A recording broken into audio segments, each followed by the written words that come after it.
ओम शांति। 19 सितंबर 2021 के अव्यक्त महावाक्य। पहले एक नज़र मुरली के मुख्य पॉइंट्स पर। आज बाप दादा ने कहा, जिन बच्चों की दिल में सदा दिलाराम बाप की याद के मधुर साज बजते रहते, ऐसे बच्चों के गुण खुद दिलाराम बाप भी गाते हैं। जो बच्चे बाप के दिल तख्त को जीत लेते, वह माया जीत व जगत जीत भी स्वतः बन जाते हैं। उनकी दिल में बाप होगा और बाप की दिल में ऐसे विजयी बच्चे, ऐसे दिल जीत बच्चे श्वासों श्वास हर सेकंड सिवाय बाप और सेवा के और कोई गीत नहीं गाते। सदा एक ही गीत बजता कि मैं बाप का और बाबा मेरा। उनको कहते हैं दिलाराम बाप के दिल तख्त जीत दिलरुबा बच्चे। कभी बाप के बजाय अपने गीत नहीं गाते, क्योंकि बाप में आप हो, अर्थात बाप की महिमा में आपकी महिमा है ही।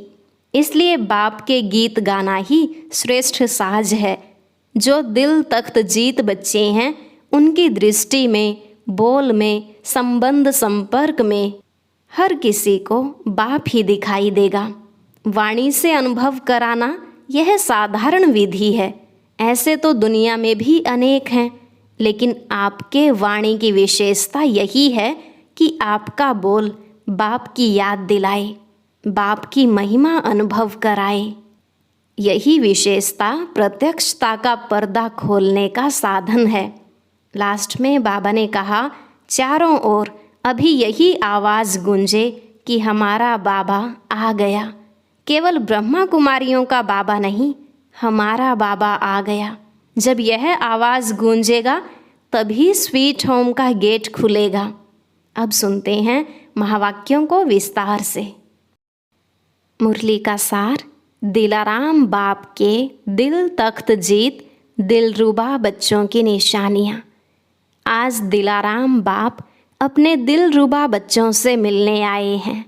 दिलाराम बाप के हर एक दिलरुबा, अर्थात जिसकी दिल में सदा दिलाराम की याद के मधुर साज स्वतः ही बजते रहते, ऐसे दिलरुबा दिलाराम बाप की दिल को अपने स्नेह के साज से जीतने वाले हैं। दिलाराम बाप भी ऐसे बच्चों के गुण गाते हैं। तो बाप के दिल जीत सो स्वतः माया जीत जगत जीत हैं ही। जैसे कोई हद के राज्य के तख्त को जीतते हैं तो जीतना अर्थात तख्त नशीन बनना, ऐसे जो बाप के दिल तख्त को जीत लेते हैं वह स्वतः ही सदा तख्त नशीन रहते हैं। उनकी दिल में सदा बाप है और बाप की दिल में सदा ऐसा विजयी बच्चा है। ऐसे दिल जीत बच्चे श्वासों श्वास अर्थात हर सेकंड सिवाय बाप और सेवा के और कोई गीत नहीं गाते हैं। सदा एक ही गीत बजता कि मेरा बाबा और मैं बाबा का। इसको कहते हैं दिलाराम बाप के दिल तख्त जीत दिलरुबा। बाप दादा हर एक दिलरुबा बच्चों के सदा मधुर साज सुनते रहते हैं कि भिन्न भिन्न साज हैं या एक ही साज है। कभी कोई अपनी कमजोरी के भी गीत गाते हैं और कभी बाप के बजाय अपने गीत भी गाते हैं। बाप की महिमा के साथ अपनी महिमा भी आप करते हैं। बाप में आप हैं, अर्थात बाप की महिमा में आपकी महिमा है ही। यथार्थ साज बाप के गीत गाना ही श्रेष्ठ साज है। जो दिल तख्त जीत बच्चे हैं, उनके हर कदम में, दृष्टि में, बोल में, संबंध संपर्क में हर एक को बाप ही दिखाई देगा।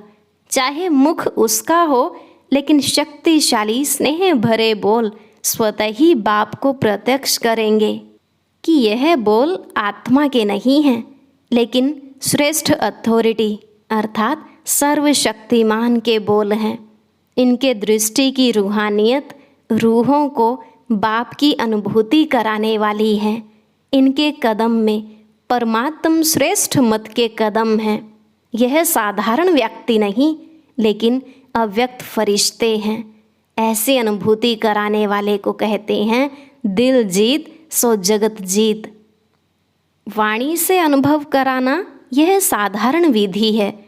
वाणी से प्रभाव डालने वाले दुनिया में भी अनेक हैं, लेकिन आपके वाणी की विशेषता यही है कि आपका बोल बाप की याद दिलाए, बाप को प्रत्यक्ष करने की सिद्धि, आत्माओं को सद्गति की राह दिखाए। यह न्यारापन है।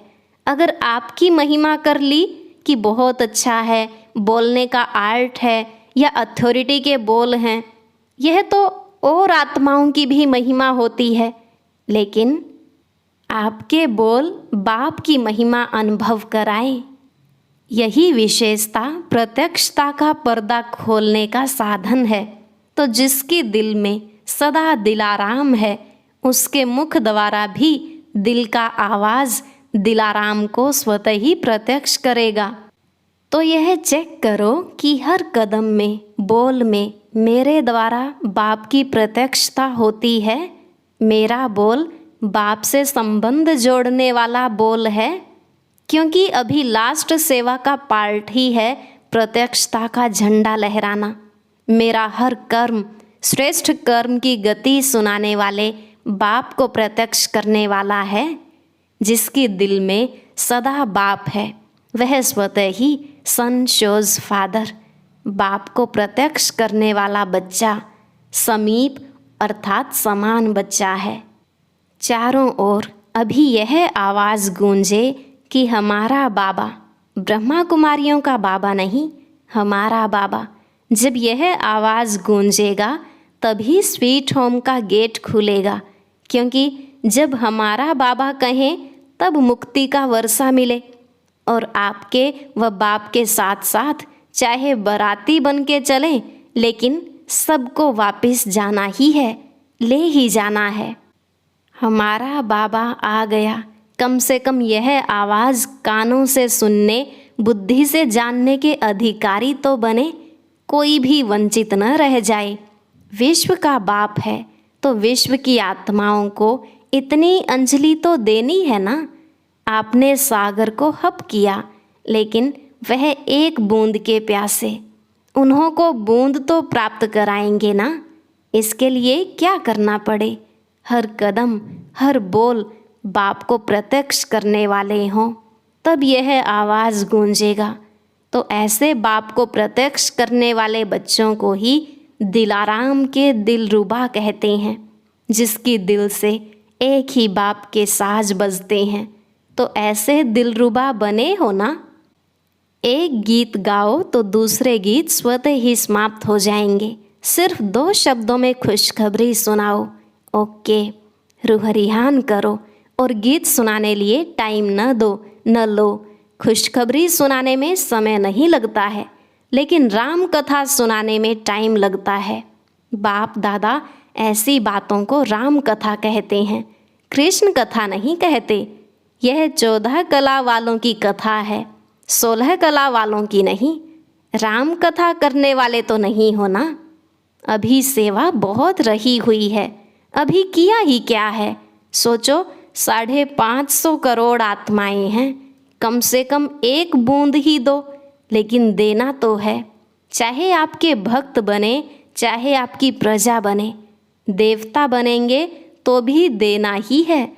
भक्ति में देव बन के पूजे जाएंगे ना, तो देंगे तब तो देवता समझ पूजेंगे।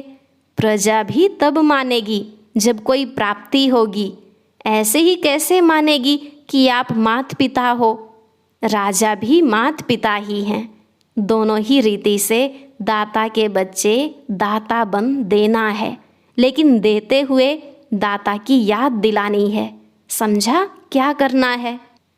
यह नहीं समझो विदेश में अथवा देश में इतने सेंटर्स खुल गए, बहुत हो गया।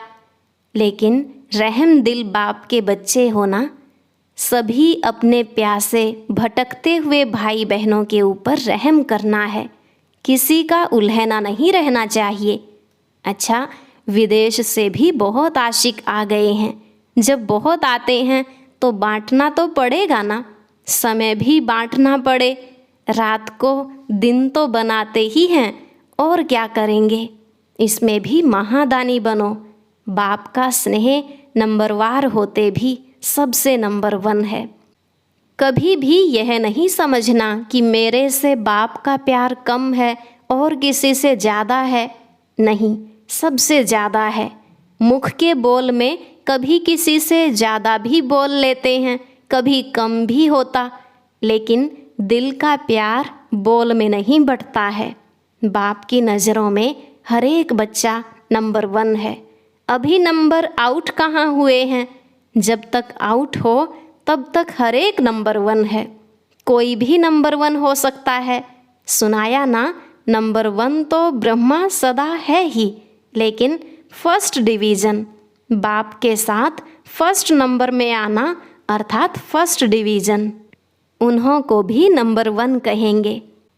तो जब तक फाइनल रिजल्ट आउट नहीं हुई है तब तक बाप दादा चाहे जानते भी हैं कि वर्तमान समय के प्रमाण लास्ट हैं, लेकिन फिर भी लास्ट नहीं समझते। कभी भी लास्ट सो फर्स्ट बन सकता है, मार्जिन है। कभी कभी क्या होता है, जो बहुत तेज चलते हैं वह नज़दीक पहुंचने पर थक जाते हैं तो रुक जाते हैं, और जो धीरे धीरे चलते हैं कभी रुकते नहीं, तरीके से चलते हैं तो वह पहुंच जाते हैं। इसलिए अभी बाप की नज़र में सब नंबर 1 हैं। जब रिजल्ट आउट होगी तब कहेंगे यह लास्ट है, यह फर्स्ट है। अभी नहीं कह सकते, इसलिए सिर्फ अपने में निश्चय रख उड़ते चलो। बाप दादा का आगे उड़ाने का दिल का प्यार सभी से है।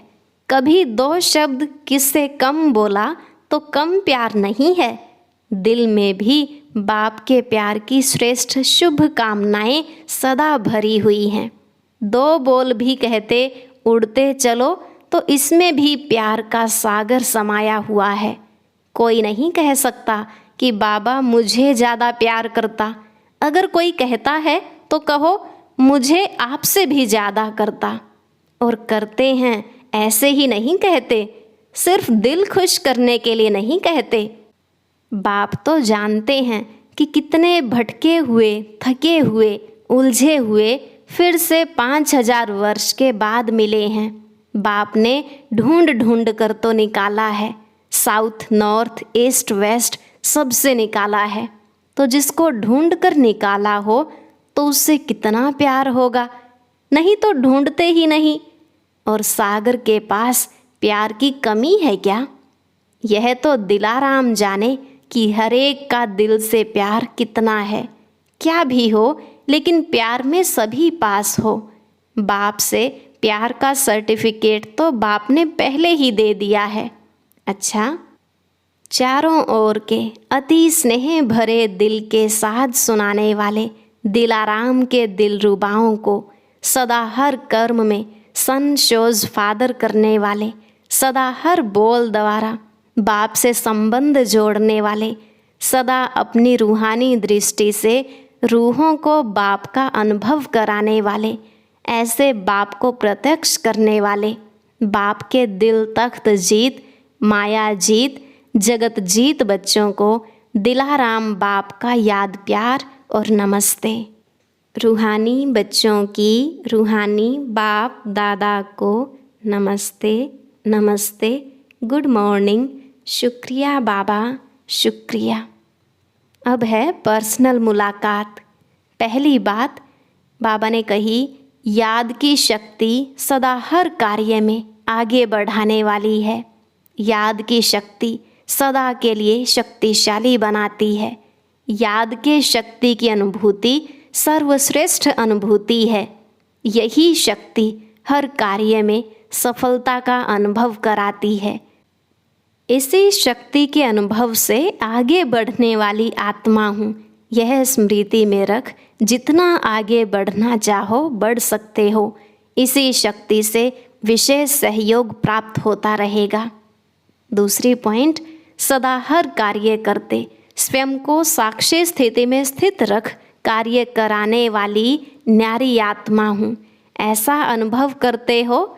साक्षीपन की स्थिति सदा हर कार्य सहज सफल करती है। साक्षीपन की स्थिति कितनी प्यारी लगती है। साक्षी बन कार्य करने वाली आत्मा सदा न्यारी और बाप की प्यारी है। तो इसी अभ्यास से कर्म करने वाली अलौकिक आत्मा हूँ, अलौकिक अनुभूति करने वाली, अलौकिक जीवन, श्रेष्ठ जीवन वाली आत्मा हूँ। यह नशा रहता है ना, कर्म करते यही अभ्यास बढ़ाते रहो। यही अभ्यास कर्मातीत स्थिति को प्राप्त करा देगा। इसी अभ्यास को सदा आगे बढ़ाते, कर्म करते, न्यारे और बाप के प्यारे रहना, इसको कहते हैं श्रेष्ठ आत्मा। तीसरी पॉइंट, सदा श्रेष्ठ खजानों से भरपूर आत्मा हूँ, ऐसा अनुभव करते हो। जो अखुट खजानों से भरपूर होगा उसको रूहानी नशा कितना होगा। सदा सर्व खजानों से भरपूर हूँ, इस रूहानी खुशी से आगे बढ़ते चलो। सर्व खजानों से आत्माओं को जगाए साथी बना देंगे तो भरपूर और शक्तिशाली आत्मा बन आगे बढ़ते रहेंगे। चौथी पॉइंट, सदा बुद्धि में यह स्मृति रहती है ना कि बाप करावनहार करा रहा है, हम निमित्त हैं। निमित्त बन करने वाले सदा हल्के रहते हैं, क्योंकि जिम्मेवार करावनहार बाप है। जब मैं करता हूँ यह स्मृति रहती है तो भारी हो जाते, और बाप करा रहा है तो हल्के रहते। मैं निमित्त हूँ, कराने वाला करा रहा, चलाने वाला चला रहा, इसको कहते हैं बेफिक्र बादशाह। तो करावनहार करा रहा है, इसी विधि से सदा आगे बढ़ते रहो। पांचवी पॉइंट, बाप की छत्र छाया में रहने वाली श्रेष्ठ आत्मा हूँ, यही अनुभूति होती है। जो अभी छत्र छाया में रहते वही छत्रधारी बनते हैं। तो छत्र छाया में रहने वाली भाग्यवान आत्मा हूँ, यह खुशी रहती है ना। छत्र छाया ही सेफ्टी का साधन है। इस छत्र छाया के अंदर कोई आ नहीं सकता। बाप की छत्र छाया के अंदर हूँ, यह चित्र सदा सामने रखो। छठी पॉइंट, सदा अपना रूहानी फरिश्ता स्वरूप स्मृति में रहता है। ब्राह्मण सो फरिश्ता, फरिश्ता सो देवता, यह पहेली हल कर ली है ना। पहेलियाँ हल करना आता है। सेकंड में ब्राह्मण सो देवता, देवता सो चक्र लगाते ब्राह्मण फिर देवता। तो हम सो हम की पहेली सदा बुद्धि में रहती है। जो पहेली हल करते उन्हें ही प्राइज़ मिलती है। तो प्राइज़ मिली है ना। जो अभी मिली है वह भविष्य में भी नहीं मिलेगी। प्राइज़ में क्या मिला है? स्वयं बाप मिल गया, बाप के बन गए। भविष्य की राजाई के आगे यह प्राप्ति कितनी ऊंची है। तो सदा प्राइज़ लेने वाली श्रेष्ठ आत्मा हूँ। इसी नशे और खुशी से सदा आगे बढ़ते रहो। पहेली और प्राइज़ दोनों स्मृति में सदा रहें तो आगे स्वतः बढ़ते रहेंगे। सातवीं पॉइंट, सदा दृढ़ता सफलता की चाबी है। इस विधि से वृद्धि को प्राप्त करने वाली श्रेष्ठ आत्मा हूँ, ऐसा अनुभव होता है ना। दृढ़ संकल्प की विशेषता कार्य में सहज सफल बनाए विशेष आत्मा बना देती है। और कोई भी कार्य में जब विशेष आत्मा बनते हैं तो सबकी दुआएं स्वतः ही मिलती हैं। स्थूल में कोई दुआएं नहीं देता, लेकिन यह सूक्ष्म है जिससे आत्मा में शक्ति भरती है और स्व उन्नति में सहज सफलता प्राप्त होती है। तो सदा दृढ़ता की महानता से सफलता को प्राप्त करने वाली और सर्व की दुआएं लेने वाली श्रेष्ठ आत्मा हूँ, इस स्मृति से आगे बढ़ते चलो। आज का वरदान, रूहानियत की खुशबू के आधार पर सर्व को परमात्म संदेश देने वाले विश्व कल्याणकारी भव। रूहानियत की खुशबू के आधार पर सर्व को परमात्म संदेश देने वाले विश्व कल्याणकारी भव। बाबा ने कहा, रूहानियत की सर्व शक्तियाँ स्वयं में धारण कर लो तो रूहानियत की खुशबू सहज ही अनेक आत्माओं को अपने तरफ आकर्षित करेगी। जैसे मनसा शक्ति से प्रकृति को तमोप्रधान से सतोप्रधान बनाते हो, वैसे अन्य विश्व की आत्माएं जो आप लोगों के आगे नहीं आ सकेंगी, उनको दूर रहते हुए भी आप रूहानियत की शक्ति से बाप का परिचय व मुख्य संदेश दे सकेंगे। यह सूक्ष्म मशीनरी जब तेज करो तब अनेक तड़फती हुई आत्माओं को अंजलि मिलेगी और आप विश्व कल्याणकारी कहलाएंगे। स्लोगन: अपने पास शुद्ध व श्रेष्ठ संकल्प इमर्ज रखो तो व्यर्थ स्वतः मर्ज हो जाएंगे। अपने पास शुद्ध व श्रेष्ठ संकल्प इमर्ज रखो तो व्यर्थ स्वतः मर्ज हो जाएंगे। ओम शांति। आज की अव्यक्त मुरली जरूर सुने। उसके लिए ऊपर दिए गए बॉक्स को टच करें।